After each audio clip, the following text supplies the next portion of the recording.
Head coach Joe Paterno has marched his troops back to the locker room, where every member of his team is attended to.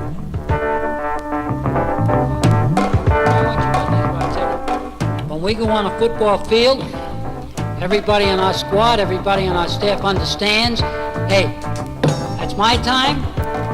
You guys produce, everything's 100%. I don't care who you are, how good you are, everybody's trying to get better today.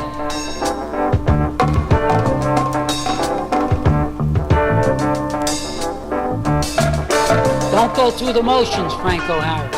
Lydell Mitchell. Hey, Capoletti, get that Italian nose of yours moving.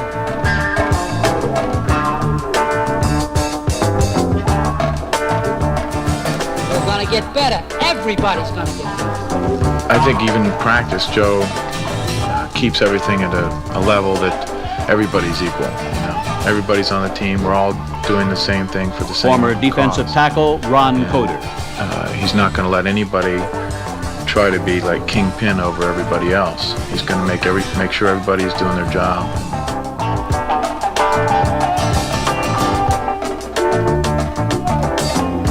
Well, halftime's nearly over now.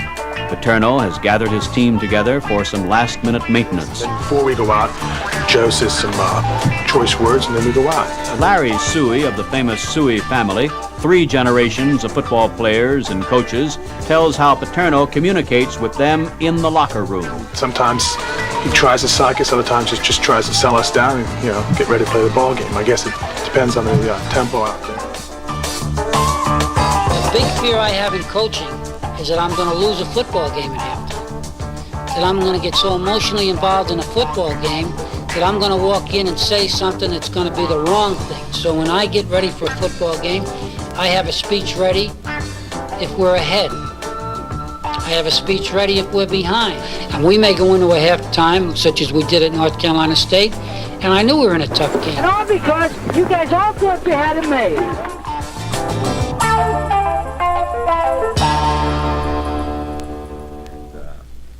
What I have to think about was a game that when I was still playing in 1973 was when the Capoletti years, you know, and Huffnagel was a Once again, year. former offensive tackle Dan Wallace. That's right. And it was the North Carolina State game. Former All-American, Heisman Trophy winner John I Capoletti. think it was probably one, if not the best game, you know, right up there at the top. Like I say, the thing that stands out the most is the way that, you know, one team had scored and then the other team had come back and was back and forth all day. It's 4th and goal now on the Lions' 1-yard line. The Wolfpack's going to go for it, of course. No field goal attempt. Bucky calling signals. Hands off to Stan Fritz. He's over the left side and he's into the end zone for the score. Chris Barr with a 23-yard field goal attempt. Not a biggie for Chris. There's the snap. There's the set. There's the kick. It's up. And it's good. The give is to Bob Nagel. He pops to the left side. Touchdown, Penn State. It's 1st and goal on the 1-yard line. And the snap with Bucky to Fritz. Fritz straight ahead and he's in for the score. Good kick. Good kick. Gary Heyman has to give ground. Backs up. Hauls it in at about the 39-yard line of Penn State. Starts down the left side, looking for blockers. There's the wedge starting to form. Heyman cuts to the inside of midfield. Good blocking. Heyman's in the clear. Nobody near him. He's going to score. Just over 4 minutes. Gone in the 4th quarter, and what a ball game. We've had Penn State 29, North Carolina State 22. Quarterback Dave Bucky calling signals. Gets the snap. It's a pitch out to Young. He sweeps around the left side. He breaks into the secondary. He's got good blocking. There's nobody near him. He's going to go all the way. He's at the 20, the 15, the 10, and in the end zone. A 69-yard touchdown run for Charlie Young.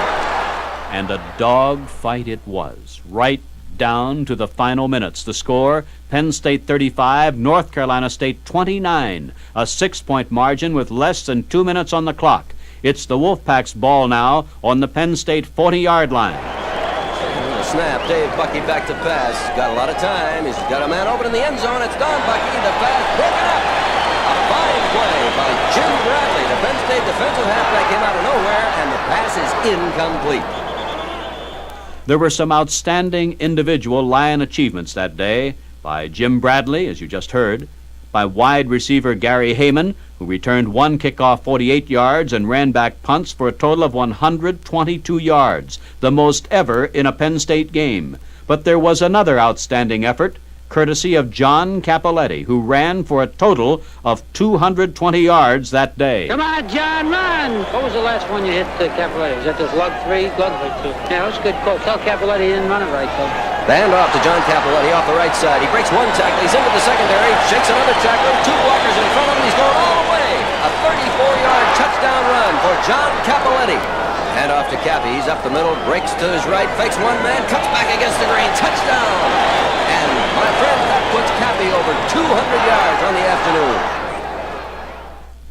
John Cappelletti, All-American, second in career rushes at Penn State with a total of 2,639 yards, and this after only 2 seasons as a running back, and the only football player in the history of the university to receive the John W. Heisman Memorial Trophy, awarded annually to the outstanding intercollegiate football player in the United States, and perhaps the best glimpse into the personality of this exceptional young man came on the very night he received the Heisman. I know my mother always cries at these affairs, so I'm going to try not to. A lot of people may have noticed that my legs are as straight as arrows, and that I have no trouble walking now or running now, but at one time in my life I couldn't walk without tripping. And my mother not only brought me through this, but she brought just about every member of our family through something like this. I'm very happy to do something like this. I thought about it since the Heisman was announced 10 days ago. And this is a dedicated trophy that a lot of people have earned. I've earned, my parents, the people I've mentioned, and numerous other people that are here tonight and been with me for a long time. The youngest member of my family, Joseph, is very ill. He has leukemia. And if I could dedicate this trophy to him tonight and give him a couple days of happiness, this is worth everything. Later in the evening, when His Excellency Archbishop Fulton J. Sheen was called on to pronounce the benediction, he said, "There's no blessing required tonight. God has already blessed you in John Cappelletti." Most of it has to be attributed to Penn State because, it gave me the opportunity to do all the things that I did, and it gave me the people, and, as far as the Paterno's concerned, there's not much you can say about him that, you haven't already heard, and if a kid does have a problem, he can go to Paterno maybe more easily than he can to his father sometimes.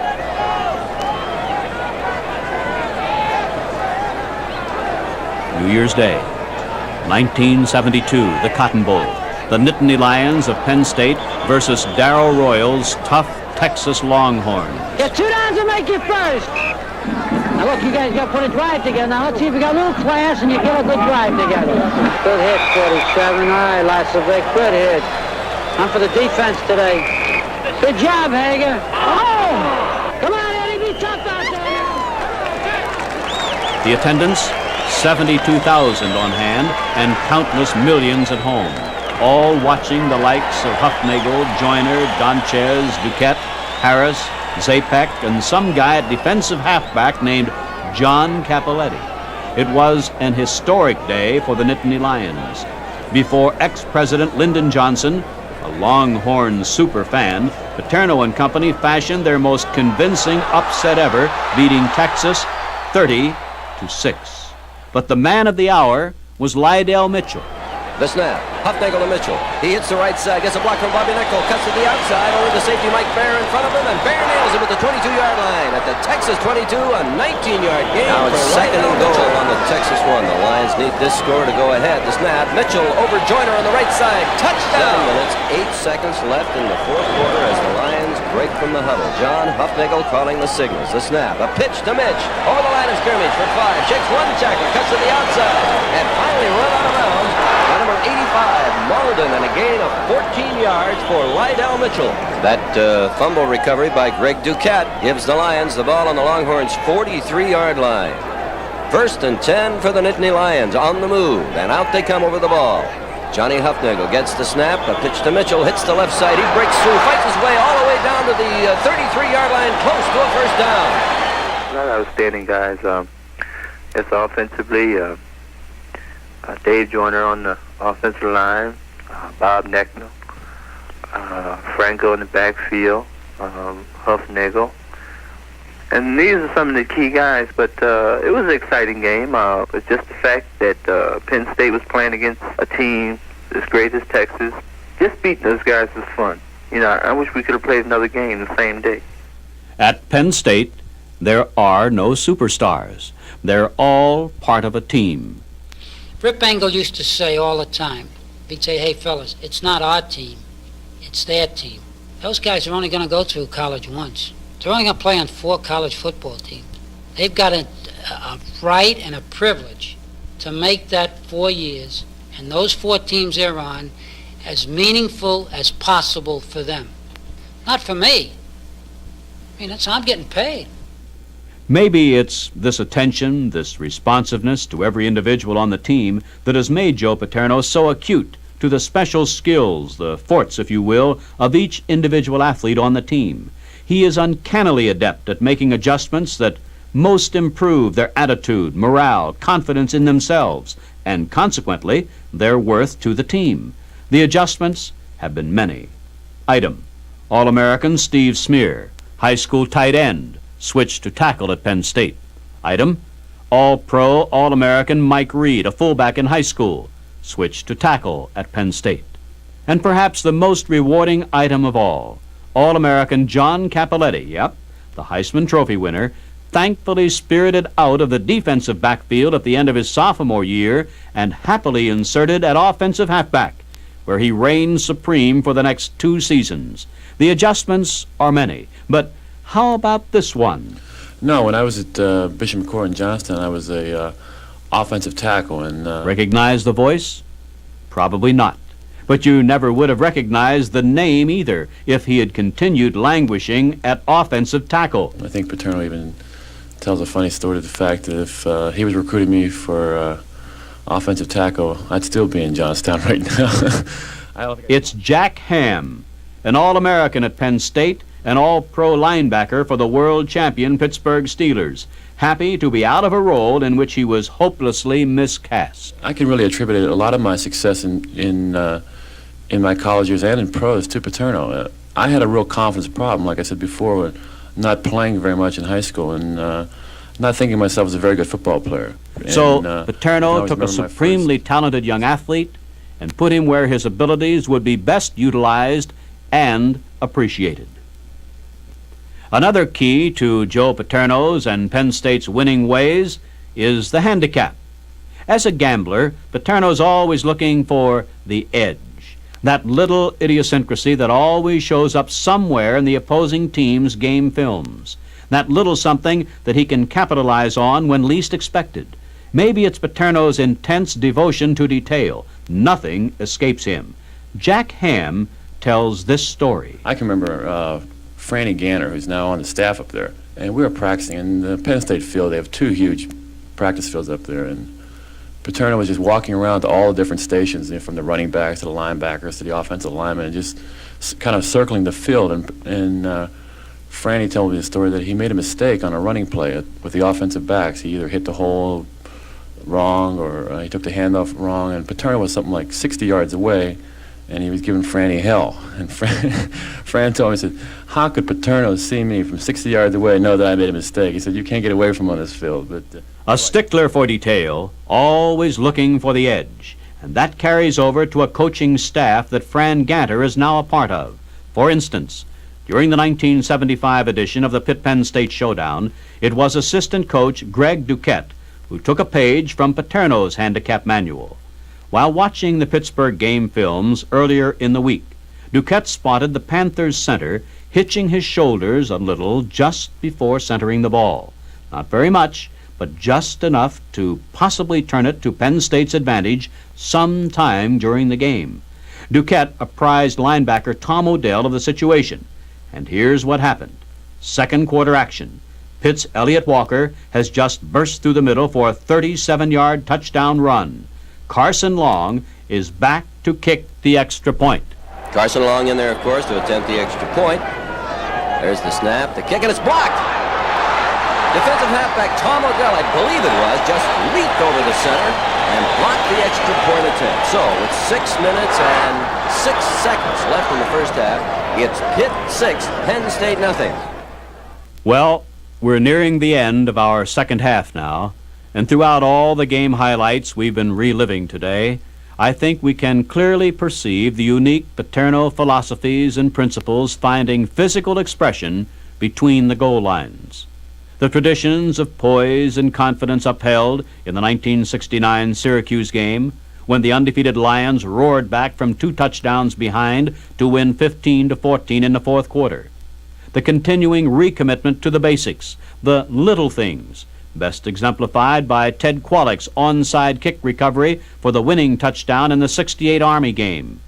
The necessary elements of aggressiveness and reckless enthusiasm, the vigilant suppression of the superstar syndrome, the constant probing of the imagination, all these positive goals and principles have been elevated to the level of a palpable physical reality at some time or another during the course of a season. But if one game could be pointed to which seemed to embody all of Paterno's credos at work at one time, most observers of the man and his team would single out the 1969 Orange Bowl game, Penn State versus Kansas.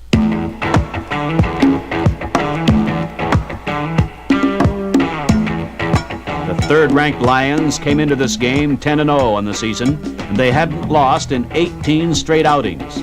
They had broken 5 school records that year, and they started 6 first-team All-Americans: Reed, Onkotz, Qualick, Pittman, Neil Smith, and Jack Ham, not to mention Chuck Burkhart, Steve Smear, Bobby Campbell, Paul Johnson, Pete Johnson, and Jim Cates. But this would be a game of games because Kansas had such luminaries as quarterback Bobby Douglas and halfback John Riggins. Let us go now to the closing moments of the game with Kansas out ahead 14-7. A minute and 16 seconds remain on the scoreboard clock. Penn State ball on the 50-yard line. Joe Paterno calls quarterback Burkhart and halfback Bobby Campbell over to the sidelines. Chuck Burkhart takes it from there. So we called what we thought was our best shot to get a big gain. Kansas normally played a man-to-man, so you didn't have to worry about a lot of extra people. And that pass pattern, with that in mind, you knew that Bobby Campbell had to beat one guy and I had to get a ball to him. Fortunately for us, we avoided the rush long enough to throw a good pass, and Bobby Campbell made an exceptional catch on it. Campbell was brought down on the Kansas 3-yard line. It's 3rd and goal now as NBC's Jim Simpson and Al DeRogatis describe what may be the most thrilling finale in Penn State football history. Once again, the score: Kansas 14, Penn State 7, 20 seconds in the game, 3rd down and 3 yards for the touchdown. He has a chance with the pitch. 20 seconds to go, 3rd down. Burkhart keeps the football himself. Touchdown! Oh!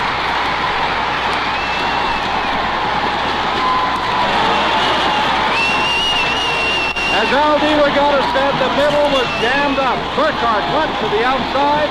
Touchdown. There's a situation now. You see a great fake by Bobby Campbell hitting the middle.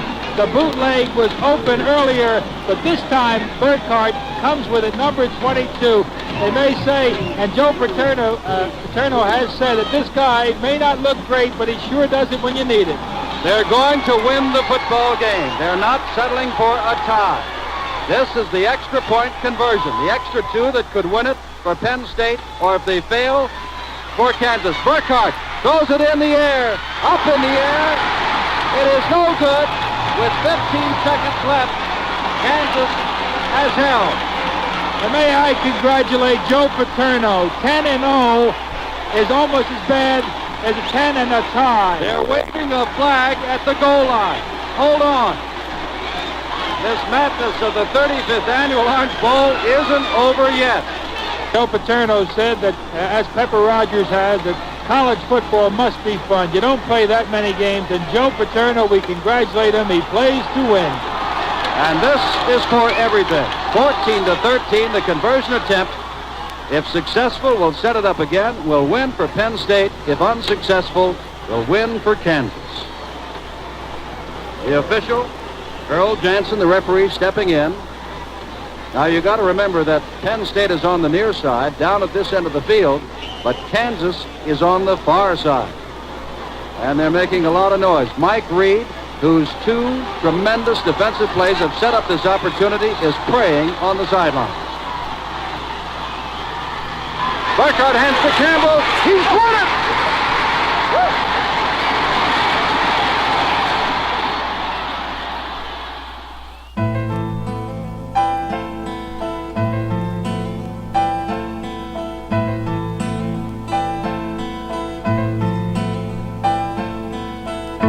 So how best do you sum up a go-for-everything individual like Joe Paterno?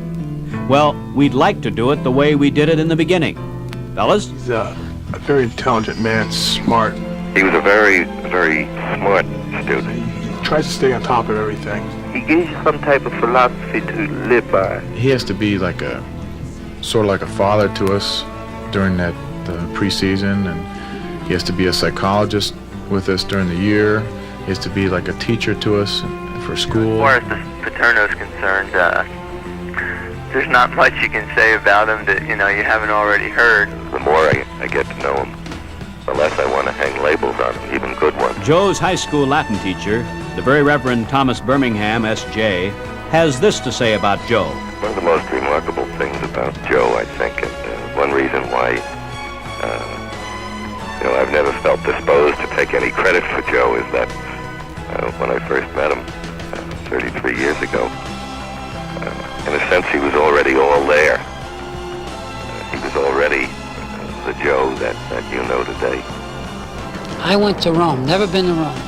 The only person I wanted to see was my Latin teacher from high school because he had such a great influence on me. And as we left, he's a priest, Father Birmingham, a Jesuit priest. He put his arm around me and said, he said, every once in a while, I get awfully lonely. He said, then somebody like you comes back into my life and makes me feel that everything was worthwhile. He said, thank you. And I said to him, what a joy to know that you've had something to do with making some human being a little bit better.